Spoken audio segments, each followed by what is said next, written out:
তারাপীঠ মহাশ্মশানে গিয়ে তো আমরা অবাক, নিজের চোখে না দেখলে তো বিশ্বাসই হতো না। তো hello guys, welcome back to my mini blog. আমি হলাম রিমা। তারাপীঠে পৌঁছে গিয়ে তারপর আমরা ফ্রেশ হয়ে নিলাম, হয়ে কিন্তু আমরা চলে এলাম চায়ের দোকানে। তারপর চাটা করে নিলাম, চেস করে আমরা খেয়ে তারপর কিন্তু টোটো করে বেরিয়ে পড়লাম। রোদ ঝলমলে ওয়েদার আর হাওয়া খেতে খেতে আমরা সাইট সিন করতে চলে গেলাম। এত সুন্দর ওয়েদারটা ছিল, দারুণ ভাল লাগছিল, সুন্দর পরিবেশ, সুন্দর আবহাওয়া এর সাথে নিয়ে আমরা কিন্তু টোটো করে চলে যাচ্ছিলাম সাইট সিনের উদ্দেশ্যে। প্রথমেই আমরা কিন্তু চলে গেলাম বিল্লবাসিনী মায়ের মন্দিরে। শুনেছি এই মন্দির নাকি খুবই জাগ্রত, তাই এটা তো মিস করা চলতোই না। তারপর ওখান থেকে বেরিয়ে একটা ছাগল ছানাকে আমরা একটু বিস্কুট খাইয়ে দিলাম। তারপর আমরা চলে যাই বামাখাপার বাড়িতে। ওখানে কিন্তু ভিডিও করা অ্যালাউ ছিল না, তাই যেটুকু ক্যাপচার করতে পেরেছি সেটুকুই তোমাদের সামনে তুলে ধরলাম। তারপরে একটা চলে গেলাম মহাদেবের মন্দিরে। শেষে আমরা দর্শন করতে চলে গেলাম মুন্ডমালিনীতলা মহাশ্মশান। এখানে কিন্তু সতী মায়ের ঘাট, এখানেও মায়ের মূর্তি রয়েছে মুন্ডমালিনী মা। এখানে ওয়েদার, এখানে আবহাওয়া এতটাই সুন্দর না, পরিবেশটা ভীষণ শান্ত পরিবেশ। আর আমাদের কিন্তু খুব ভালো লাগছিলো। আর লাকিলি জানো তো মায়ের দেখাও পেলাম, তোমরাও দর্শন করে নাও।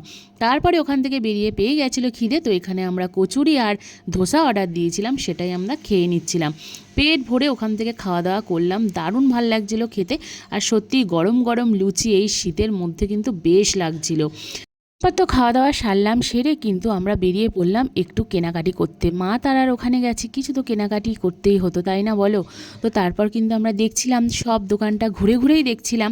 তো যতবারই যাই ততবারই মনে হয় কিছু তো হাতে করে না নিয়ে আসলে ভালোই লাগে না। তো ওখানে আমার বন্ধুরাও সবাই দোকানে ঘুরে ঘুরে দেখছিল, তো আমিও দেখছিলাম, ভাবছিলাম যে কী নেওয়া যায়। তারপরেই চোখে পড়ে গেল এই দোকানটাতে। দেখো কি সুন্দর 3D লাইট দেওয়া মহাদেবের ফটো, মা তারার ফটো, মন মুগ্ধ করে দিচ্ছিল। মায়ের চরণ ছিল কিন্তু জানো তো, নিয়ে আস্তে আস্তে যদি ভেঙে যেত। সম্পূর্ণটাই কাচের ছিল। আর নেক্সট ডে আমরা শান্তিনিকেতন চলে যেতাম। তাই পরের বার মায়ের ডাকে যখন আমি আবারও তারাপীঠ যাব, তখন কিন্তু অবশ্যই আমি কিনে নিয়ে আসবো। তারপর আমরা এই দোকানটাতে চলে গেলাম। দেখো এখানে এই দাদাটা এই পাথরগুলো দেখাচ্ছে, তোমরা বলো তো এই পাথরগুলোকে কি বলে, জানো যদি তাহলে কমেন্টে জানিও। তারপরেই দেখো এই ছোট্ট বাদরটা কি সুন্দর একটু খেলা দেখাচ্ছিল। তারপর সন্ধে নামতেই তো আমরা চলে গেলাম মহাশ্মশানে। মহাশ্মশানে সে কী রূপ, একদম মায়াবী হয়ে উঠেছিল। সবাই কিন্তু এখানে হোম যজ্ঞ করছিল। আর এটা জানি যে তারাপীঠের শ্মশান মানে একটা পবিত্র জায়গা। তারাপীঠে গিয়ে মহাশ্মশানে যদি না যাওয়া হয় তাহলে কিন্তু অসম্পূর্ণ থেকে যায়। তাই আমরা মহাশ্মশানে গিয়ে একটু সময় ওখানে কাটিয়ে তারপর কিন্তু আমরা হোটেলে চলে এলাম। নেক্সট ডে আমরা কিন্তু বেরিয়ে পড়লাম আবারও আমাদের নেক্সট ডেস্টিনেশন, সেটা হচ্ছে শান্তিনিকেতন।